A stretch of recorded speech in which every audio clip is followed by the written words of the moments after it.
Merhabalar arkadaşlar. Bugün sizlerle slime yapacağım. Ben öncelikle Instagram slime yapmıştım. Böyle yapmıştım işte. Sizlere göstermiştim. Şu anda yapacağım işte. Neyse arkadaşlar başlayalım. Malzemelerimizi gösterelim öncelikle. Şöyle bir tutkal, persil,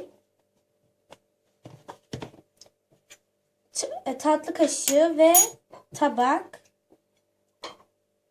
kürdan ve guaj boya. Kırmızı kullanacağım ben. Başlayalım. Önce ben guaj boyasını koyuyorum öncelikle. Nasıl koyuluyor göstereceğim. Şöyle yapıyorum. Dökeceğim ben şöyle güzel bir şey olacak.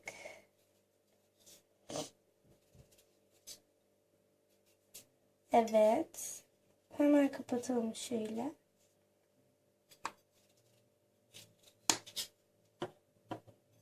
Sonrasında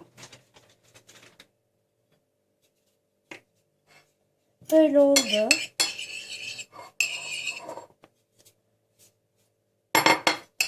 Tutkalımızı dökeceğiz. Böyle yavaş dökülecek. Bunu da bilin. Şuradan dökeceğim ben.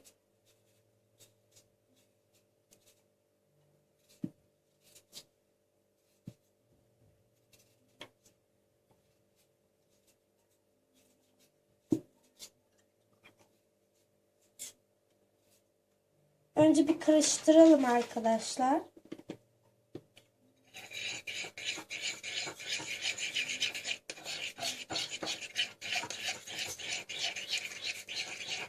Çok güzel bir şey oldu. Kırmızılık. Pembeye dönüşebilir arkadaşlar.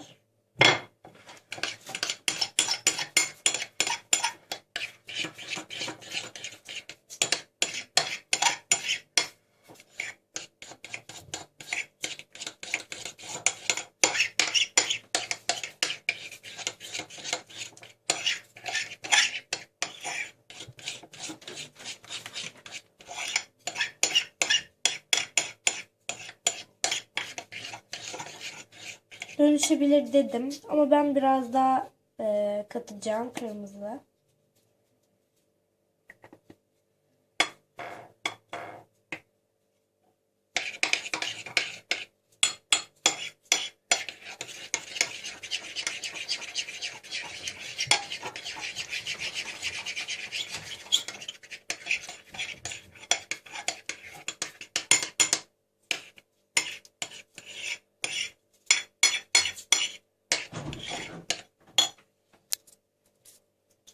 Evet arkadaşlar, ben kırmızı boyayı koyuyorum ama kırmızı olmuyor. Böyle bir renk alıyor.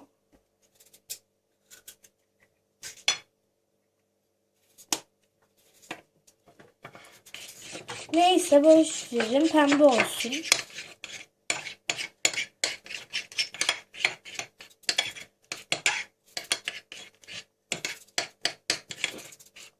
Evet. Şimdi persilimizi dökmeye geldi sıra.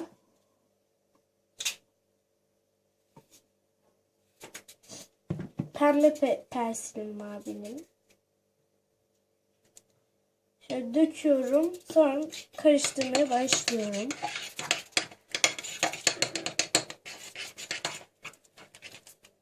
Bakın hemen katılaştı.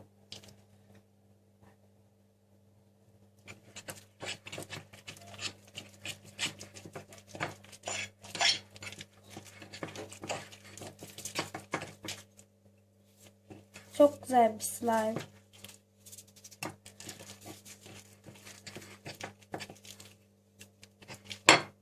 Tabağı hemen temizliyor.